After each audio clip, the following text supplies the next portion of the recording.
Hakkame siis rääkima objektidest. Ehk objektid esimese hooga suhteliselt lihtsad, meenutavad meile dictionary, ehkki tänapäeval on olemas siis igasugused mapid ja muud asjad. Ja algab lihtsalt, tõesti võtiväärtuspaarid, tundub üsna dictionary sarnane, nii nagu muudest programmeerimiskeeltest sellega harjunud oleme, ja siis läheb järjest keerulisemaks. Aga ta tegelikult siis päriselt dictionary ei ole, et siin on ka pärilus ja igasugused muud asjad käigus, ehk see, mis me siit seest näeme, et ta on kuidagi nagu lihtne võti mingi väärtusega, ei ole alati päris see, mis lõpuks siit nagu välja paistma hakkab. Aga alguses on lihtne, ehk me saame objekti initsialiseerida kahel võimalikul viisil, kas siis kutsudes välja new object, mida suhteliselt vähe tehakse, ja põhiline on siis object literals, ehk siis sõna otseses mõttes midagi ära väärtustades, ehk siis loogiliste sulgudega. Ja siia ei pea midagi tingimatult väärtustama, võite ka lihtsalt tühja objekti teha. Välja näeb siis umbes selline. Mingisugune nimi asjale võrdub ja siis see uus objekt. Alguses on lihtne, aga siis läheb veits keerulisemaks, et objekt lubab siis ka nüüd tõesti dictionary, vähemalt C-Sharpi dictionary stiilis pöördumist oma võtmete poole siis läbi indekseerimise. Ja kui te teete seda sellisel viisil, ehk siis stringi kaudu, siis te saate ka siia täiesti rahulikult kirjutada näiteks tühikutega properteid või võtmeid. Sellise dot notationiga on siis sinna pärast nagu raske pöörduda, aga sellise indeksi kaudu palun väga. Võtmed saab sealt ka eemaldada, selleks on meil spetsiaalne operaator delete, ehk siis delete, objekti muutuja, punkt, ja siis see väli, mida me tahame sealt eemaldada. Ehk näiteks, kui te panete, et user.name võrdub undefined, siis sellega te seda name välja sealt ei eemalda või ei saagi eemaldada, sest nüüd on siis lihtsalt property, mille tüübiks on undefined ja väärtus on undefined. Ehk tast nagu päriselt lahti saada, tuleb siis seda delete operaatorit kasutada. Ja mida need kandiliste sulgude kaudu pöördumine, ehk siis see nagu indeksi kaudu pöördumine annab, ehk siis me saame ka välja arvutada selle property nime, mida me tahame saada. Ehk siis teha mingisugust stringi interpolatsiooni või midagi muud taolist ja vaadata, mis meil seal objekti sees toimub. Ja nüüd, kui meil neid objekte loome, jällegi C-Sharpist peaks juba tuttav olema, siis saame ka mitte pikka vormi kasutada, kui me tahame niisugust ütelda, et meil on muutuja name ja me tahame nüüd teha objekti, mille sees oleks property name, mis peaks võtma väärtuse sellest muutujast name. Ehk kui me niisugust asja on teha, siis nagu C-Sharpiski piisab ainult sellest, kui me kirjutame siia name ja interpretaator juba automaatselt oskab siis seda teha, et ahah, te tahate saada nii property't siia objekti sisse nimetusega name, kui ka kasutada seda väärtust name. Property name'idel on ka mingid piirangud, päris kõike teha ei saa. Peab olema siis kas stringid või sümbolid. Sümbolid meil siin kuskil olid nagu andmetüüpides, aga seda suhteliselt harva nüüd kasutatakse.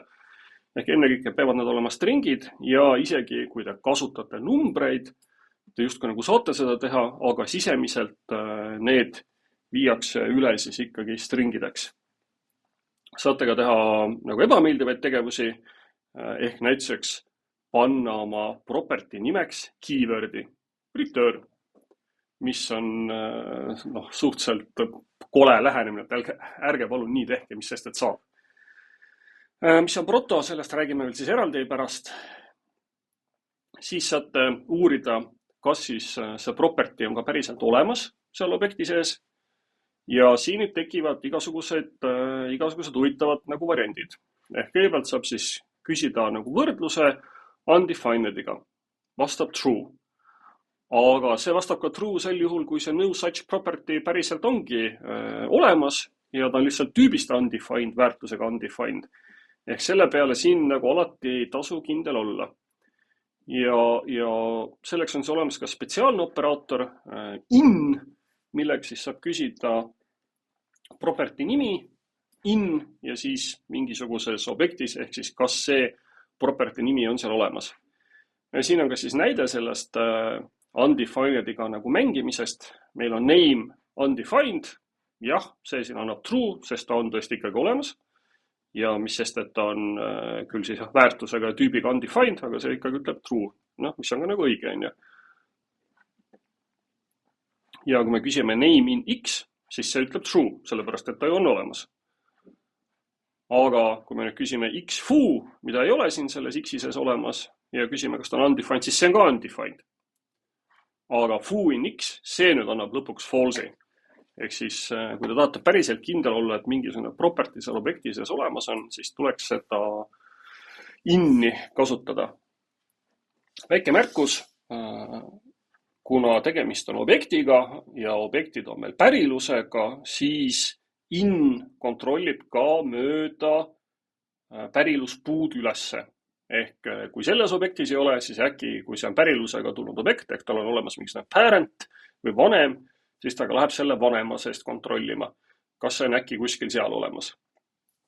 Ehk siin on olemas siis paar spetsiifilist staatilist meetodit, millega selliseid asju kontrollida, ehk siis object.hasOwn annab teile siis vastused, kas konkreetselt selles objektis ilma päriluseta on mingisugune võti olemas. Või object has own property. Saab objekti enda käest siis kaudse küsida, kui ta olemas teil on. Siis on olemas spetsiaalne for in, mis teil võimaldab siis üle kõikide key'de käia objekti seest, või siis object keys, mis siis annab teile lihtsalt massiivi vastuseks property nimedega, või object values, mis annab teile massiivi väärtustest, mis selle objekti sees on. Kõik töötab üsna nagu tavaliselt. Aeg-ajalt on segadust, et mis järjekorras need propertid või väljad seal objekti sees on. Ja seal on ka nüüd imelik reegel, ehk siis numbrilised väärtused või numbrilised väljanimed on ära sorteeritud numbrite järjekorda ja kõik ülejäänud väljad tulevad sealt välja loomise järjekorras. Ja mis asi on see integer property? Integer property on siis selline property, mille nimi, see key, on siis võimalik konverteerida stringist integeriks ja integerist tagasi stringiks, ilma et sellest midagi nagu muutuks. Ehk need on siis sorteeritud. Ja kui me nüüd objekti võrdleme, siis objekti võrreldakse referentsi teel, ehk siis A ja B ei ole omadega võrdsed, sellepärast et A ja B on erinevad objektid ja nad viitavad mälus erinevatele aadressidele, mis sest, et meie silma järgi nad oleksid nagu võrdsed omadega. Ehk kui te küsite, kas A on võrdne B-ga, saate vastuseks false'i, sest mälu aadressid on erinevad. Objekti kopeerimine toimub siis referentsi kaudu, ehk tehakse shallow copy. Sellega peab alati nagu arvestama, et seda ka siis kõikides programmeerimiskeeltes on ju, et kui te tahate mingi koopiaid teha, siis te peate mõtlema, kuidas te selle puustruktuuri, mis teil seal tekkida võib, kuidas te selle läbi jooksete ja tegelikult ka päriselt koopiat tekitate.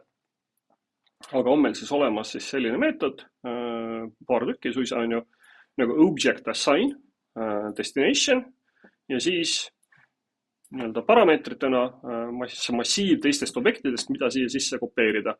Või siis clone teeb sama välja, object assign, siin on ka vist üks parameeter lubatud, ehk originaal on tühi objekt ja siia sisse kleebi kõik, mis sa leiad useri seest. Ja teine variant, kui te tahate päriselt nagu deep copy't saada, mis teil nii-öelda kogu selle puu või graafi läbi jookseks ja päriselt kõigest koopiat teeks, siis on nüüdseks meil siis olemas structured clone nimeline meetod, mis on nüüd suhteliselt uus ja siis, mida hästi palju vanasti kasutati, on siis Lodash nimeline teek, milles oli siis olemas selline abifunktsioon nagu clone deep, mida siis ka ma ikkagi siiamaani aeg-ajalt siin ja seal nagu koodis näen. Ja saab manuaalselt teha seda sama asja, on ju, lihtsalt joosta üle kõikide võtmete näituseks, on ju, ja kopeerida need väärtused ükshaaval siis sihtpunktist või targetist nii-öelda, või target on see ja see on siis source, nii-öelda kopeerida allikast ümber sihtobjekti. Aga sellega võib siis aeg-ajalt saada nii-öelda huumoriosaliseks või üllatuste osaliseks, et kui siin useri sees on see name oleks näiteks järgmine objekt, siis juba te hakkate referentse kopeerima, ehk seal peab nagu siis selle üle mõtlema. Sümbolid siin on siin-seal sellest sümbolitest juttu olnud ja sümbol sisuliselt on siis sarnane asjaga, mis on C-Sharpis võib ütlema on kuid näituseks. Ehk ta on siis selline unikaalne identifikaator, mida saab siis süsteemis kasutada ja seda päris palju JavaScript kasutab sisemiselt. Tavaliselt ise programmeerijad suhteliselt harva seda tarbivad, ehkki ma olen küll näinud mõnes kohas, aga seda on ikkagi väga-väga nagu harva, aga lihtsalt teadmiseks, et niisugune asi on olemas. Sisuliselt tehakse, saate talle ka nime anda, ehkki otseselt ei pea, ei ole kohustuslik. Ja kui te proovite nüüd seda välja kirjutada, siis öeldakse, et niisugune ID seda ei saa, et ta ei oska ennast kuidagi stringiks konvertida. Aga mida siis selle sümboliga teha saab, miks ta kasulik on? Te saate seda siis kasutada näiteks property nimena objekti sees. Siin siis näiteks selline user ID 1 on ju. Ja seda siis ei saa keegi teine nüüd niisama lihtsalt üle kirjutada või selle poole pöörduda, sest ta ei ole stringina otseselt kättesaadav ega midagi muud taolist. Ta on selline toredalt siis peidetud ja kaitstud property. Ehk kui te seda ID-d ei tea, siis te sellele väljale ega kallale ei pääse. Ja mida sümbol veel teeb, erinevalt on siis see, et for in'is näituseks ja veel päris mitmes kohas jäetakse need sümbolid vahele. Ehk nad on siis veits peidetud. Saab siis spetsiaalselt välja küsida get own property symbols, ehk et anna mulle siis palun need sümbolid ka sealt, kui te seda tahate. Aga enamuses on need siis nagu peidetud ja kellel see väga tarvis on, siis peate siis süvenema sellesse pikemalt. Ja siis jõuame järgmises osasse, mis on siis objekti meetodid ja this, mida see kõik tähendab, ehk me hakkame just nagu objektide instantsidest rääkima ja päriselt. Ja selle koha pealt teeme pausi ja lähme järgmisesse loengusse.